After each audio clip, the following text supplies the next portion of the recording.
Jika Anda pernah mendengar diskusi soal dialektika, mungkin dari mahasiswa atau kelompok pemuda atau kelompok diskusi, mungkin pikiran Anda tertuju pada Tan Malaka yang pernah menulis sebuah buku yang sangat populer bernama Madilog, Materialisme, Dialektika, dan Logika. Tapi sebenarnya berbicara tentang dialektika itu tidak sampai pada Tan Malaka. Di atasnya ada Karl Marx, tetapi itu juga bukan pelaku utama mengenai dialektika. Ada suhunya bernama Heraklitus yang mengatakan segala sesuatu mengalir, atau istilahnya panterei. Segala sesuatu mengalir. Contohnya, Anda tidak akan pernah turun ke sungai yang sama. Meskipun jedanya adalah sedetik, itu Anda tidak turun ke sungai yang sama karena waktunya yang berbeda, airnya berbeda, dan Anda pun mungkin sudah berbeda.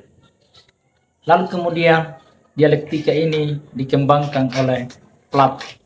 Mari kita lihat apa itu dialektika.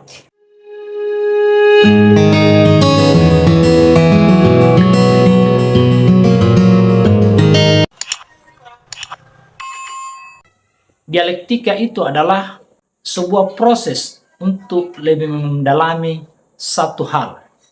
Jadi misalnya saya punya ide A, lalu teman saya punya ide B. Lalu saya diskusikan. Mungkin pemikiran saya ada yang kurang, ada yang tidak pas, dan mungkin juga pemikiran lawan bicara saya itu ada yang kurang tepat, tapi ada juga yang benar. Lalu kemudian dalam proses dialog itu, dalam proses dialektis itu, melahirkan pemikiran yang baru. Jadi ibaratnya pemikiran saya itu A, pemikiran teman saya adalah B, lalu kemudian dileburkan, maka itu melahirkan pemikiran C. Inilah kemudian oleh Hegel memberi istilah bahwa pemikiran A itu adalah tesis, pemikiran saya itu adalah tesis misalnya, lalu pemikiran teman saya itu yang mungkin kontradiktif itu adalah antitesis, dan kesimpulannya itu adalah sintesis. Jadi dialektika itu adalah cara untuk melihat perubahan-perubahan yang terjadi dalam masyarakat. Dulu di tahun 2000-an awal, HP itu besarnya kayak batu bata ya. Antenanya panjang. Namun kemudian beberapa tahun, HP kita itu ibarat komputer dalam genggaman. Berbagai aplikasi ada di dalamnya, bisa dipakai video call, chat, dan seterusnya. Karena itu ada proses dialektika. Dalam beberapa tahun itu ada proses yang terus terjadi. Itulah yang dimaksud oleh dialektika. Sama pula dengan pemikiran-pemikiran. Ketika Heraklitus mengatakan bahwa segala sesuatu itu mengalir, Parmenides melawannya bahwa perubahan itu tidak pernah ada. Heraklitus mengatakan perubahan itu terus ada, dengan contoh yang saya berikan di awal. Tapi Parmenides mengatakan bahwa perubahan itu tidak pernah ada, itu hanyalah tipuan indrawi. Lalu misalnya contoh konkret sekarang, kita bisa melihat dari kejauhan ada aspal. Di atas aspal itu ada air. Tetapi ketika kita ke sana, itu sebenarnya tidak ada air di atasnya. Hanyalah fata morgana, itu tipuan indrawi kita. Jadi, dialektika itu adalah cara melihat proses yang terjadi di dalam masyarakat. Bisa dipakai untuk menganalisis apa penyebab-penyebab perubahan itu.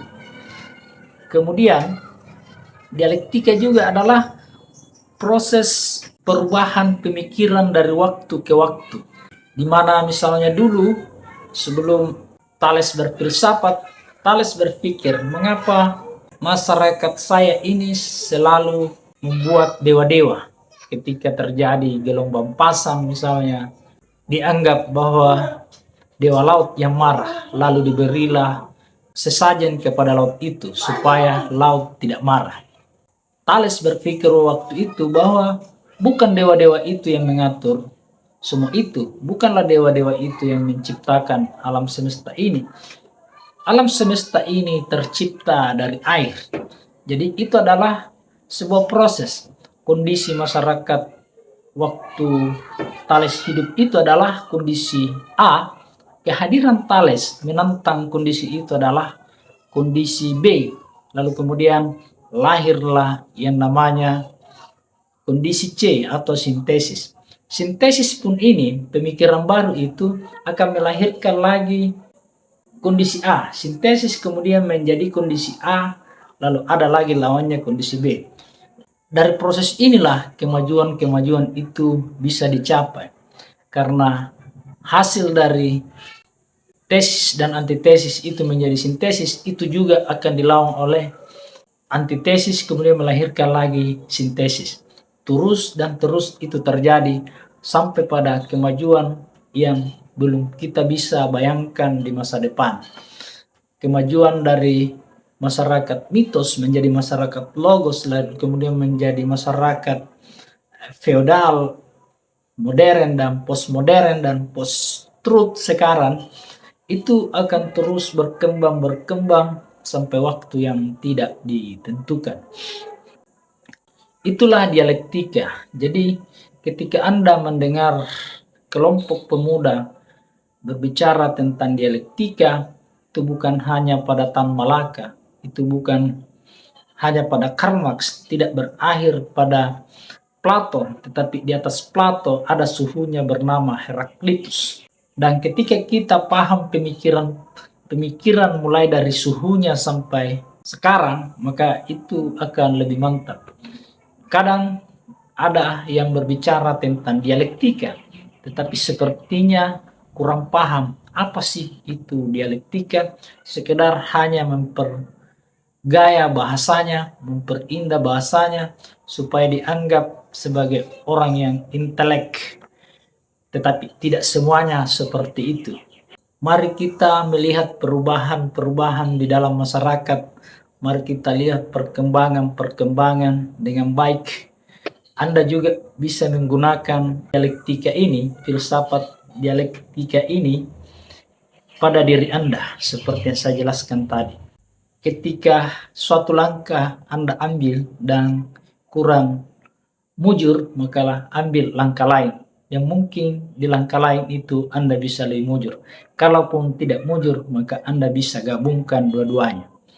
Mungkin ketika Anda menggabungkan dua-duanya, cara Anda mungkin lebih praktis, tetapi ketika itu belum bisa, maka ambil lagi langkah lain, terus dan terus. Itulah manusia yang pada akhirnya akan menjadi manusia yang sukses sepanjang tidak pernah berputus asa. Di channel saya ini, saya menulis di spanduknya bahwa berputus asa berarti merendahkan kemampuan diri sendiri. Jangan pernah berputus asa. Anda sebenarnya adalah orang yang hebat. Jika Anda berputus asa berarti Anda merendahkan diri Anda sendiri. Anda merendahkan potensi Anda yang ada di dalam diri Anda sendiri. Yang terpenting adalah pikirkan cara terbaik untuk menuju cita-cita yang Anda inginkan. Mohon bantu subscribe. Assalamualaikum warahmatullahi wabarakatuh.